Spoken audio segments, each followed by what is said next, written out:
우리는 지난 시간에 N2와 O2의 MO 다이어그램이 약간 다르다는 것을 살펴보았습니다. 오늘은 이 현상을 좀 다른 시각에서 살펴보도록 하겠습니다. 우리가 지금까지 배웠던 양자역학적인 시스템입니다. 왼쪽에 파티클이나 원디멘저널 박스가 있고 하모닉 오실레이터, 그 다음에 원자의 파동함수에 대해서 살펴보았습니다. 근데 이 함수들의 특징은 뭐냐면 모두 다 게라데 아니면 운게라데로 나눌 수 있다는 것입니다.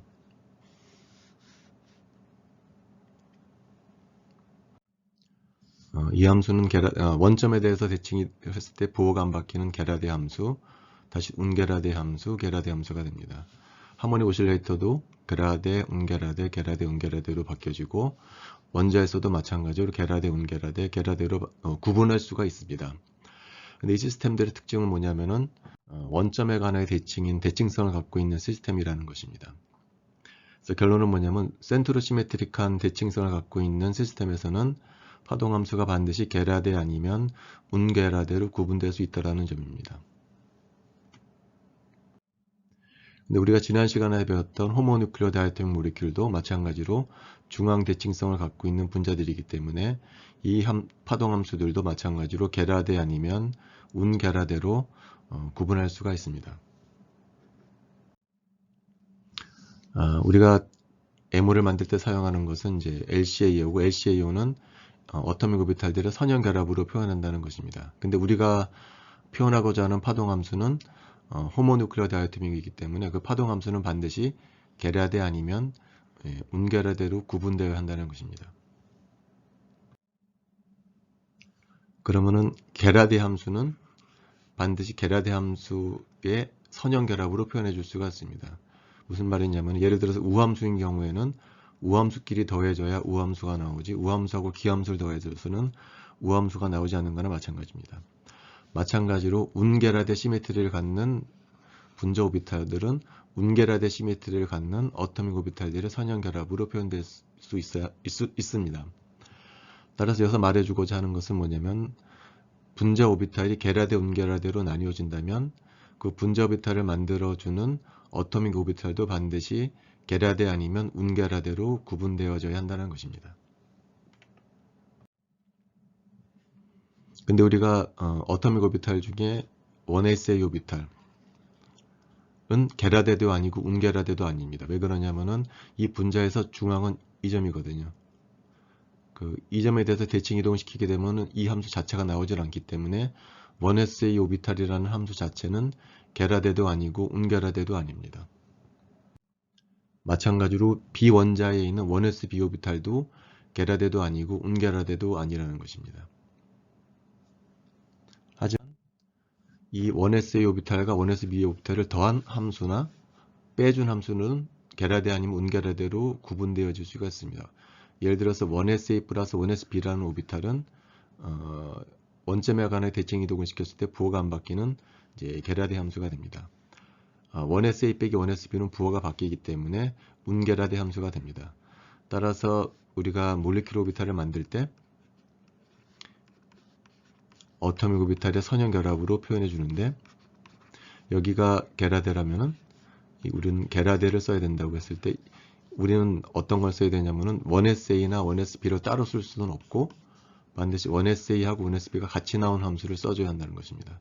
만약에 여기가 운게라데였다 그러면은 운게라데 몰리큘 오비탈을 만들기 위해서 사용되는 어토믹 오비탈도 운게라데가 되어야 하고 그때 사용되는 함수는 예를 들면 1sa 빼기 1sb가 되어야지 1sa 혹은 1sb 각각은 몰리큘 오비탈을 만들 때 사용될 수는 없다는 뜻입니다. 결론적으로 우리가 다루고자 하는 시스템은 원점에 관한 대칭인 시스템이기 때문에 파동함수는 반드시 게라데 아니면 운게라데로 나눠지고 운게라데의 몰리큘 오비탈을 구하기 위해서는 게라데 특징을 갖고 있는 어토믹 오비탈의 선형결합으로 표현되어야 합니다. 따라서 이 어토믹 오비탈은 어떤 형태로 표현되어야 되냐면은 1sa 플러스 1sb, 2sa 플러스 2sb, 2pga 플러스 2pgb 이렇게 쌍으로 같이 모여야만 우리가 게라데 시메트리를 갖는 몰리큘 오비탈을 만들 수 있지 1sa 따로 1sb 따로는 안 된다는 것입니다. 왜냐하면 이 함수들은 각각 게라데나 운게라데가 아니기 때문입니다. 마찬가지로 운게라데 시메트리를 갖는 몰레큘러 오비탈들은 어떤 형태로 써줄 수가 있냐면 이런 형식으로 써줄 수가 있습니다. 1SA 빼기 1SB가 운게라데 함수고, 마찬가지로 2SA 빼기 2SB도 운게라데 함수, 2PGA 빼기 2PGB도 운게라데 함수이기 때문에 이런 형태로 써줄 수 있다는 것입니다. 우리가 지난 시간에 공부했던 O2에 대해서 한번 살펴보도록 하겠습니다. 이것은 O2의 이제 몰레큘러 오비탈입니다. 먼저 이 아래쪽에 있는 시그마 G하고 시그마 U 스타를 어떻게 근사시킬 수 있는지 알아보도록 하겠습니다.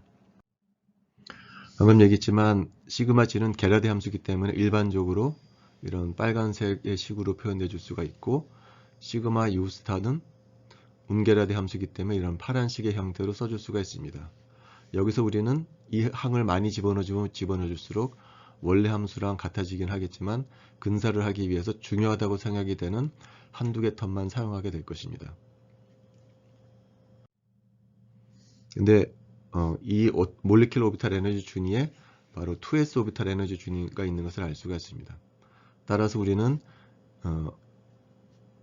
요항하고 요항은 제어시켜주고 요항이 시그마 U 스타를 설명해주는 가장 좋은 함수라고 생각해 줄 수가 있습니다. 물론 A1도 0이 아니고 A3도 0은 아닐 것입니다. 하지만 이 A2에 비해서 굉장히 작을 것이라는 거죠. 그 이유는 뭐냐면은 이 몰레큘러 오비탈이 위치하는 그 근처에 2s 오비탈이 존재하기 때문입니다. 마찬가지로 시그마 G 오비탈도 가장 에너지가 가까운 이 두 번째 항이 가장 많은 컨트리뷰션을 가질 것입니다. 그래서 근사할 때는 첫 번째 항하고 이제 세 번째 항은 없애줄 수가 있습니다. 여기서 이 항을 없애주는 이유는 뭐냐면은 산소인 경우에는 2p 오비탈이 이 근방에 있기 때문에 2s 오비탈에 비해서 너무 에너지가 떨어진다는 거죠. 그래서 이제 얘를 제외시켜 준다는 겁니다. 그래서 두 번째 항이 이 오비탈을 설명해주는 가장 좋은 함수라고 생각을 하게 되는 겁니다. 그 다음에 위쪽에 있는 오비탈에 대해서 살펴보도록 하겠습니다. 앞서와 마찬가지로 얘는 게라데 오비탈이기 때문에 일반적으로 이런 형태의 함수를 써줄 수가 있을 것입니다. 그 다음에 위쪽에 있는 파이 오비탈도 일반적으로 이런 식으로 써줄 수가 있을 겁니다. 그래서 우리는 이 함수 중에 가장 중요하다고 생각이 된 함수를 하나 뽑아내게 될 것입니다. 근데 실험에 의하면은 2p 오비탈 에너지 준위가 우리가 지금 근사시키려고 하는 몰레큘러 오비탈 에너지 준위에 가까이 있다는 것을 알 수가 있습니다. 그래서 이 2s 오비탈은 다 제어시켜 줄 수가 있습니다. 산소인 경우에는 계속 반복하지만 2s 오비탈과 2p 오비탈 에너지 준위가 작기 때문에 이 항을 이제 제어시켜 줄 수 있는 것입니다. 그럼 이제 세 항이 남았는데 이 세 항 중에 어떤 항을 여기다 집어넣어 줄 것일까가 이제 질문입니다. 지지난 시간에 공부했지만 우리가 이 시그마라는 의미는 뭐냐면은 각 운동량의 지축 성분값이 0인 오비탈을 우리가 시그마 오비탈이라고 부르고, 파이 오비탈은 각 운동량의 지축 성분이 플러스 마이너스 h바인 함수들을 우리가 파이 함수라고 불렀습니다. 양자수로 표현하자면은 지축 성분값이 0이라는 얘기는 ml이 0이라는 얘기고, 지축 성분값이 플러스 마이너스 h라는 얘기는 원조 오비탈에 가면은 ml이 플러스 마이너스 1인 오비탈들입니다. 근데 이 함수들 중에서 얘는 pg 오비탈이기 때문에 ml이 0인 값입니다. 그래서 얘는 살려줄 수가 있지만 이 함수들은 px 오비탈이나 py 오비탈은 ml이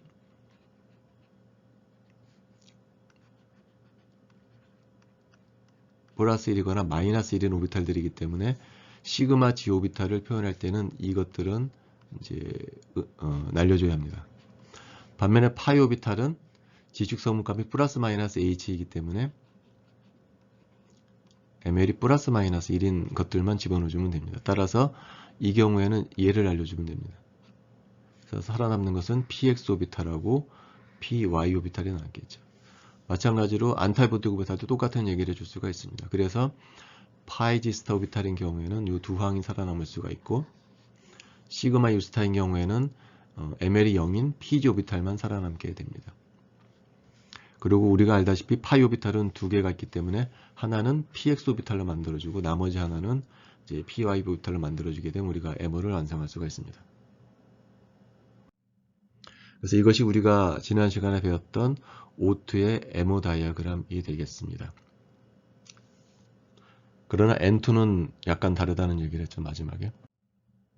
이게 O2 MO 다이어그램이고, 자, N2인 경우에는 O2와 다른 것이 뭐냐면은 이 희미하게 보인 4개의 오비탈 에너지 준위가 달라집니다. 희미하게 보이는 이 오비탈 에너지 준위는 O2인 경우인데 N2가 되면은 이 오비탈과 이 오비탈은 에너지 준위가 높아지는 반면에 이 오비탈과 이 오비탈은 에너지가 낮아지게 됩니다. 그래서 N2인 경우에는 이 파란색 이 오비탈이 실제 에너지 준위가 됩니다. 그래서 무슨 일이 벌어지냐면은 특히 이 부분이 중요한데 파이 오비탈과 시그마 오비탈의 에너지 준위가 달라지게 됩니다. 이것이 이제 가장 중요한 부분이 되겠죠. 이제 이거를 어떻게 근사시킬 것인가가 질문이 되겠습니다. 이 오비탈들은 S 오비탈과 PG 오비탈 사이에서 일어나는 일들이기 때문에 PX 오비탈과 PY 오비탈은 일단은 지워버렸습니다. 이 희미하게 보인 부분은 산소의 얘기입니다. 산소인 경우에 이 시그마 오비탈들은 일반적으로 이런 항들의 합으로 표현해 줄 수가 있는데 산소인 경우에는 2s 오비탈과 2p 오비탈의 에너지 준위의 격차가 크기 때문에 이 시그마 G 에너지 준위를 구할 때는 얘는 없애줄 수가 있다는 거죠. 얘는 없애줄 수가 있는 거죠. 반면에 여기에서는 2s 오비탈을 없애주면 됩니다. 산소인 경우에는. 그러나 질소인 경우에는 좀 다른 거죠. 질소인 경우에는 그래서 산소인 경우에는 예를 들어서 이 시그마 G 오비탈은 무엇의 컨트리뷰션을 받을 수 있냐면은 2p 오비탈의 컨트리뷰션에 의해서 만들어진 오비탈입니다. 반면에 이 시그마 E 오비탈은 2s 오비탈에 의해서만 만들어질 수 있는 오비탈입니다. 2p로부터의 컨트리뷰션은 있을 수가 없다라는 거죠. 시그마 G 오비탈은. 시그마 E 스타 오비탈은. 그 다음에 시그마 G 오비탈은 2s 오비탈로부터의 컨트리뷰션은 있을 수가 없습니다. 그 이유는 뭐냐면은 이 에너지 간격이 크기 때문이라는 거죠. 자, 이것이 질소의 얘기고요. 그래서 유황들을 없애준다는 얘기입니다.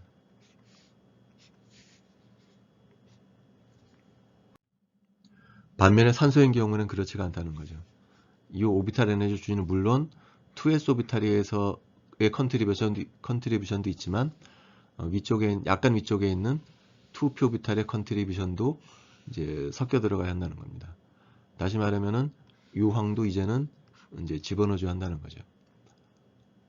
산소인 경우에는 이 항을 없애버렸는데 나이트로젠인 경우에는 얘를 집어넣어줘야 한다는 겁니다. 왜냐하면 2pg 오비탈이 상당히 2s 오비탈에 가깝게 나온다는 거죠. 그래서 일반적으로는 이것들을 다 써줘야 하는데 산소인 경우에는 A3 스타의 비율이 거의 0에 가까울 거라는 거죠. 그래서 얘를 없어져 버렸는데 나이트로젠이 되면 이제는 이게 상당히 큰 값을 가지기 때문에 이 항을 집어넣어줘야 한다는 겁니다.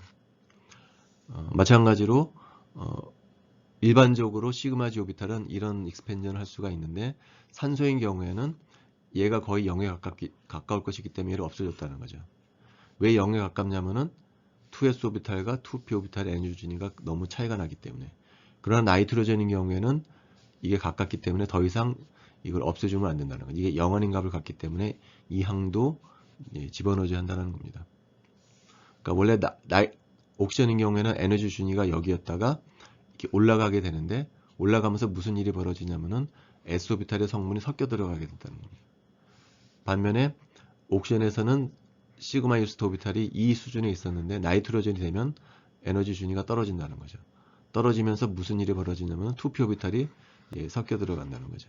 그래서 이걸 뭐라고 부르냐면은 sp 믹싱이라고 부른다.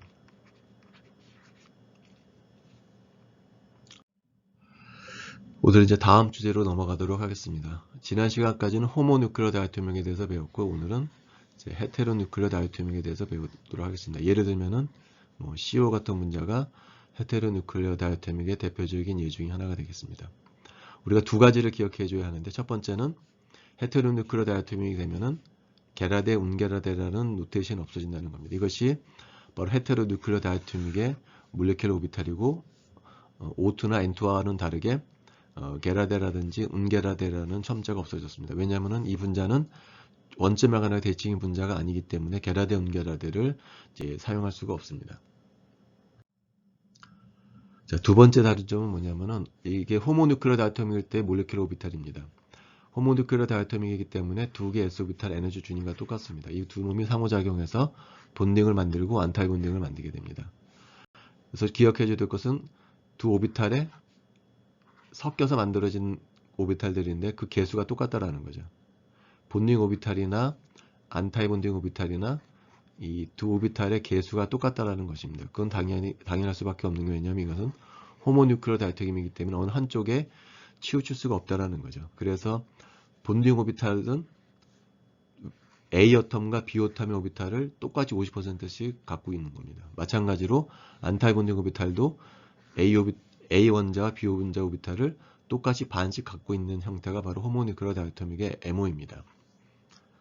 헤테로뉴클레어 다이아토믹인 경우에는 오비탈 에너지 준위가 좀 다르다는 거죠. 그래서 예를 들어서 A 어텀의 오비탈의 에너지가 좀 높다라고 가정을 했을 때 식은 거의 비슷합니다. 본딩 오비탈은 두 오비탈을 더해서 만들어주고 안타이 본딩 오비탈은 두 오비탈을 빼서 만들어주는데 개수의 크기가 다르다는 겁니다. 예를 들면 본딩 오비탈인 경우에는 2sb의 개수가 조금 더 높고 안타이 본딩 오비탈인 경우에는 A 오비탈의 개수가 조금 높습니다. 그 이유는 어떻게 설명해 줄 수가 있냐면은 본딩 오비탈인 경우에는 어떤 것이 에너지가 더 가깝냐면은 A 어텀보다는 B 어텀에 좀 더 가까운 위치에 존재하고 있습니다. 따라서 이 오비탈은 A 어텀보다는 B 어텀에 좀 더 가까운 오비탈이라는 거죠. 그래서 B 어텀의 오비탈의 컨트리뷰션이 조금 더 높다는 겁니다. 반면에 안타이 본딩 오비탈은 B보다는 A에 더 가깝기 때문에 A 오비탈의 컨트리뷰션이 더 크다라는 겁니다. 그러니까 안타이 본딩 오비탈은 에너지 준위가 더 높은 오비탈을 좀 더 많이 담고, 본딩 오비탈은 에너지 준위가 더 낮은 B 어텀의 오비탈의 컨트리뷰션을 더 많이 갖게 된다는 겁니다. 비율이 달라진다는 거죠. 호모뉴클레어 다이아토믹인 경우에는 본딩 오비탈이나 안타이 본딩 오비탈이나 개수의 절대값은 다 같다라는 겁니다. 이것이 다른 점입니다. 좀 더 극단적인 케이스를 보면은 왼쪽 같은 케이스인데요. 얘는 이제 적당히 차이가 나는 경우인데, 이 경우는 상당히 많이 차이가 나는 경우입니다. 이 경우도 마찬가지로 안타이 본딩 오비탈이 만들어지고 본딩 오비탈이 만들어지는데, 실제로 이 만들어지는 본딩 오비탈은 거의 B 어텀의 오비탈을 거의 담고 A 어텀의 컨트리뷰션은 거의 없는 상태가 됩니다.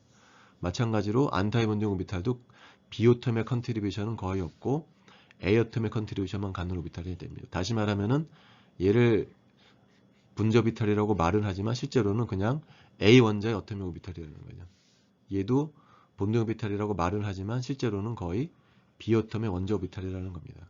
다시 말하면 상호작용하는 두 오비탈의 에너지 차이가 너무 크게 되면은 몰리큘러 오비탈이 안 만들어진다는 겁니다. 그냥 어토믹 오비탈은 그냥 어토믹 오비탈로 존재한다는 거죠. 우리가 MO를 만들 때 서로 에너지가 비슷한 어텀의 오비탈들끼리만 섞어준다고 하는 것이 바로 요 이유로 설명해 줄 수가 있습니다.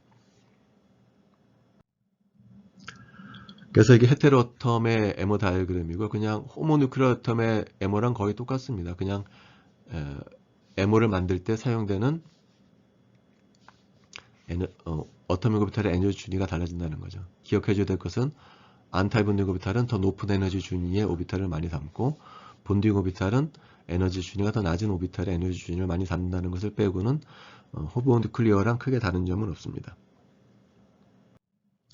그러나 HF는 조금 다릅니다. 이제는 H 어토믹 레벨과 플로린의 어토믹 레벨이 상당히 다릅니다. 하이드로전은 1s 오비탈만 갖고 있고, 플로린은 2s, 2p 오비탈이 있는데, 2s 오비탈은 1s 오비탈에 비해서 에너지 준위가 너무 낮기 때문에 2s 오비탈은 1s 오비탈과 서로 상호작용을 할 수가 없습니다. 그래서 2s 오비탈은 그냥 어토믹 오비탈이 몰리큘러 오비탈이 됩니다. 이걸 뭐라고 부르냐면은 이제 넘본딩 오비탈이라고 부릅니다. 그래서 원S 오비탈과 상호작용할 수 있는 오비탈은 이쪽에 있는 3개의 2p 오비탈입니다. 그런 에너지만 같다고 상호작용할 수 있는 것이 아니고 오버랩이 0 아닌 오비탈들만 상호작용할 수가 있다는 것을 배웠습니다. 그래서 3개의 p 오비탈 중에 1s 오비탈과 오버랩 인테그랄이 0이 되지 않은 오비탈은 이 2pg 오비탈입니다. 2px랑 2py는 그림에서 보다시피 오버랩 인테그랄이 0이 됩니다. 이쪽은 플러스로 만들어지고 이 아래쪽은 마이너스로 만들어지기 때문에 더하게 되면 0이 돼서 이 오버랩 인테그랄이 제로가 됩니다. 다시 말하면은 수소의 1s 오비탈과 상호작용할 수 있는 플로린의 2p 오비탈은 2pg 오비탈이 됩니다. 그래서 이 2개 오비탈이 서로 상호작용을 해서 본딩 오비탈과 이제 안타이 본딩 오비탈을 만들게 됩니다. 반면에 이 2개의 오비탈은 1s 오비탈과 에너지 주인은 비슷하지만 오버랩 인테그랄이 제로가 되기 때문에 몰리큘 오비탈을 만들지를 못합니다.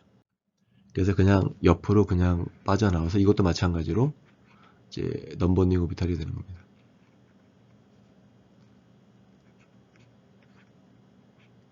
얘도 non-bonding 오비탈.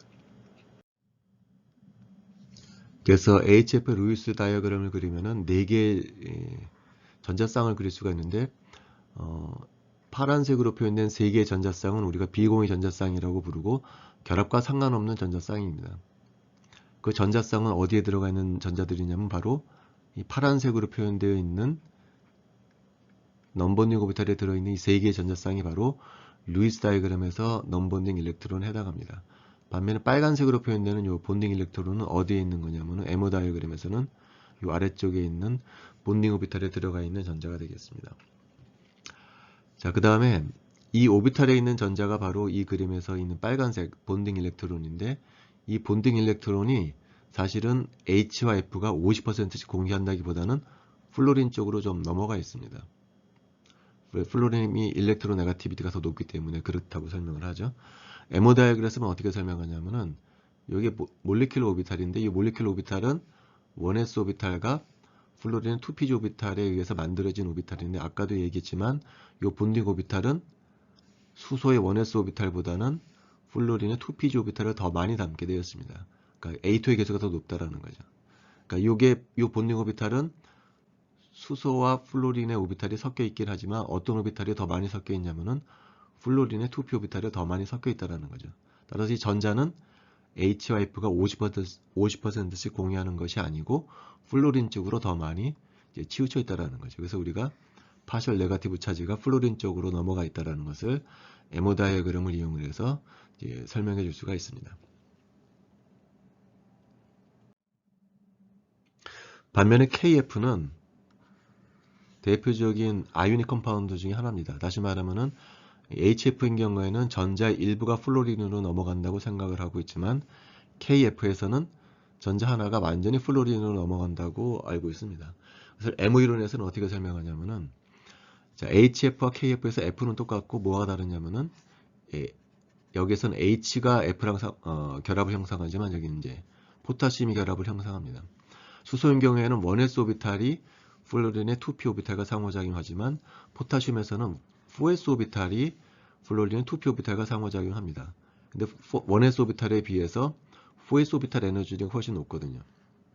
다시 말하면 플로린의 2pg 오비탈과 상호작용하는 포타슘의 오비탈은 4s 오비탈인데 1s보다는 상당히 높은 쪽에 위치하고 있습니다. 그래서 상호작용하고 있는 두 개의 어토믹 오비탈의 에너지 준위가 상당히 크다라는 겁니다. 두 개가 상호작용을 해서 안타이 본딩 오비탈, 본딩 오비탈이라는 것을 만들기는 하지만 이 에너지 차가 워낙 크기 때문에 이 안타이 본딩 오비탈은 그냥 거의 포타슘의 4s 오비탈이라고 생각해도 무방하고 이 본딩 오비탈도 마찬가지로 거의 플로린의 2p 오비탈이라고 생각해도 무방하다는 거죠. 다시 말하면 여기 있는 전자는 이제 포타슘의 s 오비탈 성분이 거의 없다라고 생각을 하는 거예요. 왜냐하면은 에너지 차이가 너무 크기 때문에. 그래서 여기 있는 본딩 오비탈에 있는 전자는 그냥 플로린의 오비탈에 있는 전자라고 생각을 해도 무방하다라는 거죠. 왜냐하면 서로 상호작용하고 있는 두 개의 어토믹 오비탈 에너지가 너무 차이가 나기 때문에. 그래서 우리가 KF인 경우에는 전자 하나가 완전히 플로린 쪽으로 넘어간다라는 것을 MO 이론을 이용해서 설명해 줄 수가 있습니다. 그래서 오늘 이제 헤테로뉴클레어 다이아토미까지 배웠고 다음 시간에는 포토일렉트론 스펙트로스코피에 대해서 알아보도록 하겠습니다.